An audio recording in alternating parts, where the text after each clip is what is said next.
सबसे पहले भगवान भोलेनाथ के चरणों में प्रणाम करती हूँ, मेरा प्रणाम स्वीकार हो। आदि शक्ति माँ भवानी गौरा के चरणों में प्रणाम करती हूँ, मेरा प्रणाम स्वीकार हो। सभी देवी देवताओं के चरणों में प्रणाम करती हूँ, मेरा प्रणाम स्वीकार हो।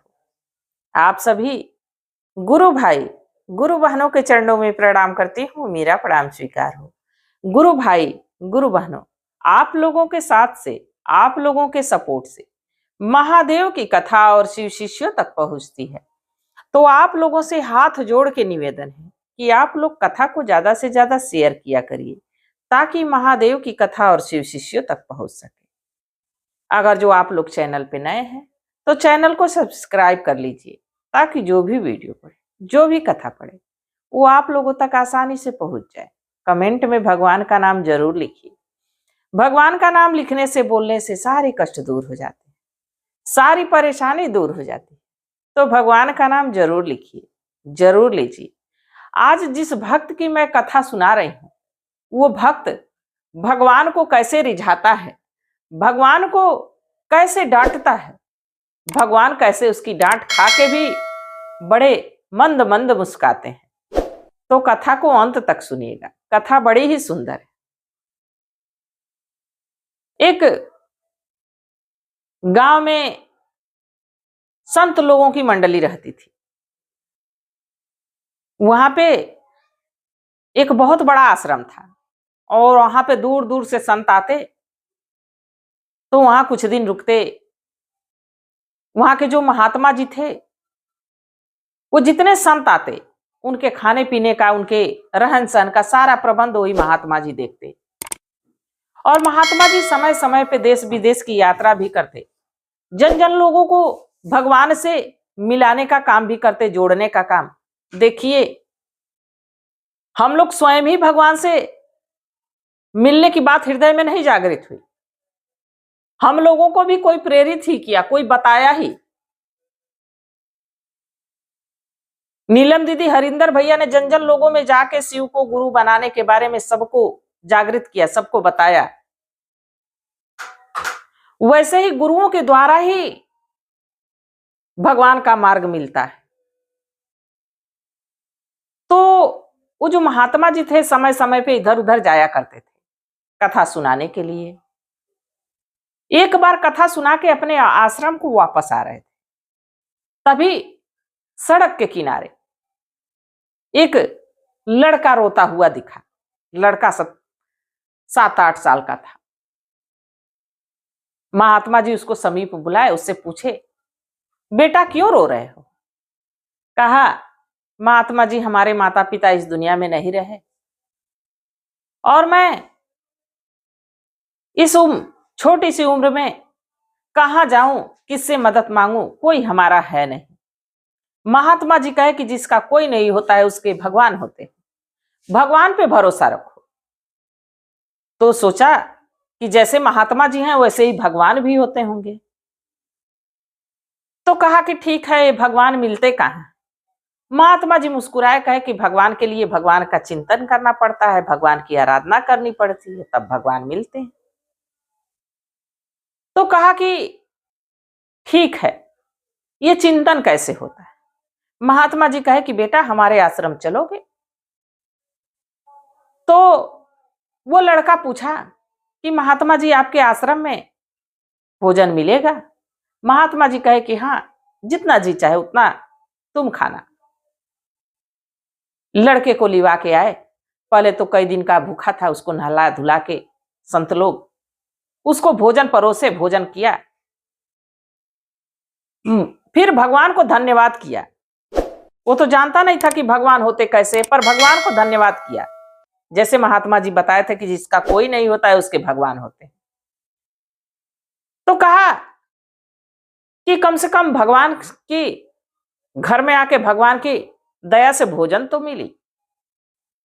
फिर महात्मा जी उसको अपने समीप बुलाए, पूछे, ये बताओ तुम्हारा नाम क्या है? तो कहा कि महात्मा जी, हमको सब भोदू भोदू ही पुकारते थे, मेरे माता पिता भोदू ही कहते थे। भोदू इसलिए कहते थे कि थोड़ा हेल्दी था। तो कहा कि हमको हमको हमारे माता पिता भोदू कह के बुलाते थे। महात्मा जी कहे कि ठीक है भोदू। तब तुम आश्रम में आए हो, कैसा लगा? कहा कि महात्मा जी बहुत अच्छा लगा, पर मैं भगवान का चिंतन कैसे करूंगा, आप बताए नहीं। महात्मा जी सोचे बच्चा है, पढ़ा लिखा तो है नहीं, सरल ज्ञान तो इसके पास है नहीं, इसको क्या बताऊं कि क्या चिंतन करेगा। कहे कि ऐसा है कि गाय को चराने ले तुम रोज वन लेके जाया करना, यही समझो चिंतन है भगवान का। तो कहा कि ठीक है। अब रोज लड़का जो भोदू था रोज गऊओं को चराने भांडीर बन जाता था। भांडीर बन में गऊओं को छोड़ देता था अपने एक जगह बैठ के, और जैसा कि आश्रम में लोग भगवान के नाम का जप करते थे वैसे ही बैठ के वो भी जप किया करता था। धीरे धीरे धीरे धीरे समय बीतता रहा। एक दिन आश्रम में कथा महात्मा जी सुना रहे थे। महात्मा जी भगवान के रूप का वर्णन किए कि भगवान श्याम रंग होते हैं, पीतांबर पहने रहते हैं, सिर पे मोर मुकुट रहता है, हाथ में बांसुरी रहती है और उनके केस घुंघराले रहते हैं। जब ये बात सुना भोंदू तो कहा, ओहो, हमको तो भगवान कभी दिखते नहीं हैं और भगवान महात्मा जी को और सभी लोगों को दिखते हैं। अब अगले दिन फिर भोंदू गौओं को लेके जंगल में गया और वहां जाके अपने मन में यही सोच रहा है कि मैं भी तो रोज चिंतन करता हूं भगवान का। महात्मा जी कहते हैं भगवान का चिंतन करो तो भगवान दिखते हैं, मैं भी तो चिंतन करता हूं, भगवान तो मुझे दिखते नहीं है। अब यही सोच रहा है कि आखिर भगवान दिखेंगे कैसे। तब तक उसकी दूर नजर जाके ठहरती है, और वो नजर कहां ठहरती है, देखता है कि कोई आ रहा है, पीतांबर पहने हुए, घुंघराले केस, सिर पे मोर मुकुट, हाथ में बांसुरी, मुस्कुराते हुए उधर से आ रहा है। और तब तक देखता रहा जब तक वो आके उसके पास बैठ नहीं गए। जब बैठ के और भगवान कहे कि तम भोदू, तुमने हमको याद किया, हम आ गए, क्या कुछ खिलाओ पिलाओगे नहीं? भोदू देखा कि हमारे सामने भगवान आ गए हैं। भोदू कहा कि इतने दिनों से तो मैं आपको रोज याद करता था, आप आते नहीं थे। तो भगवान कहे असल बात है कि तुम इधर गौआ चराते थे, मैं बन के दूसरे तरफ गौओं को चराता था। आज मेरी गायें इधर आ गई हैं इसलिए मैं भी इधर ही आ गया हूं, तब कुछ भोजन वोजन कराओ। भोदू कहा कि हाँ हाँ भगवान रुकिए। तुरंत अपने गमछे में से खोला, रोटी और आचार, रोटियों पे अचार रख के एक पोटली में रखा हुआ था, खोला, भगवान के आगे किया। भगवान बड़े ही चटाके लेके रोटी और अचार खाए। इसके बाद भोंदू चला गया। शाम हुई, अपने गांव गायों को लेके और फिर आश्रम चला गया। अगले दिन सुबह सुबह जल्दी से फिर तैयार हो गया, नहा धो के गायों को लेके चल दिया और गमछे में थोड़ा ज्यादा रोटी और अचार रख लिया। महात्मा जी की नजर उसकी पोटली पे पड़ी। अरे भोंदू, तुमने इस पोटली में क्या लिया है, बड़ा ज्यादा लग रहा है। कहा महात्मा जी मैं इसमें रोटी अचार लिया हूं। महात्मा जी कहे कुछ ज्यादा नहीं लिए हो? कहा कि क्या करूं, वहां भगवान भी तो आते हैं, भगवान को भी तो खिलाना है रोटी। तो महात्मा जी कहे कि दूसरा कोई कहता तो इस बात को मैं मानता नहीं, बाकी ये बात भोंदू कह रहा है कि भगवान आते हैं तो ये सत्य ही कह रहा है, ये बात सत्य ही कह रहा है, क्योंकि और कोई बोलता तो मैं मान जाता कि ये झूठ बोल रहा है। पर भोंदू तो जानता ही नहीं कि झूठ क्या होता है, वो झूठ के बारे में उसको पता ही नहीं है, क्योंकि कभी उसने झूठ बोला नहीं, छल कपट है नहीं, बहुत सरल व्यक्ति। और देखिए गुरु भाई गुरु बहन, जो व्यक्ति सरल होता है, सीधा होता है, सच्चा होता है, उसको भगवान मिल जाते हैं। चतुरों को नहीं मिलते, चालाकों को नहीं मिलते हैं। वो समझते हैं कि अगर जो हम चतुर चालाक से मिल गए तो वो अपनी चतुराई दिखाना शुरू कर देगा, और सरल व्यक्ति से इसलिए मिल जाते हैं कि वो किसी से कहेगा नहीं, हमारे बारे में किसी और से जिक्र नहीं करेगा, वो स्वयं ही हमारे साथ रहेगा। महात्मा जी उसके बात पे विश्वास कर गए। भोंदू से कहे कि भोंदू ठीक है, तुम्हारे भगवान आएंगे तो कहना कि हमारे गुरु जी से चल के मिलने। भोंदू कहा कि जरूर कहूंगा, आपके मिलने की बात तो मैं जरूर कहूंगा। अब भोंदू को तो ये पता था कि जैसे हमको भगवान दिखते हैं वैसे सबको दिखते हैं, क्योंकि ये लोग ज्यादा पढ़े लिखे हैं और हमसे ज्यादा इन लोगों की उम्र है, तजुर्बा भी ज्यादा है। अब फिर भोंदू जंगल में गया, गायों को चरा रहा है, भगवान को याद कर रहा है, भगवान अभी नहीं आए, भगवान अभी नहीं आए। तब तक देखा कि भगवान फिर आ गए। आए, भगवान बैठे, कहे तब भोंदू कुछ खाने पीने का प्रबंध करो, कुछ व्यवस्था है। फिर भोंदू अपना गमछा खोला, रोटी और अचार फिर भगवान को दिया। भगवान खूब मस्ती में खाए। जब भगवान खा लिए तो भोंदू कहा कि ऐसा है भगवान कि आप तो भोजन कर लिए, अब हमारी एक बात है, मानेंगे? भगवान कहे कि तुम्हारी एक नहीं, तुम्हारी 100 बातें मानेंगे, तुम बोलो। कहा ऐसा भगवान, हमारे गुरु जी कहे हैं कि अपने भगवान से कहना कि हमसे मिल लें। भगवान कहे नहीं नहीं, हम तुमसे मिलता हूं, हम तुम्हारे गुरु से क्यों मिलूं? भोंदू कहा क्यों?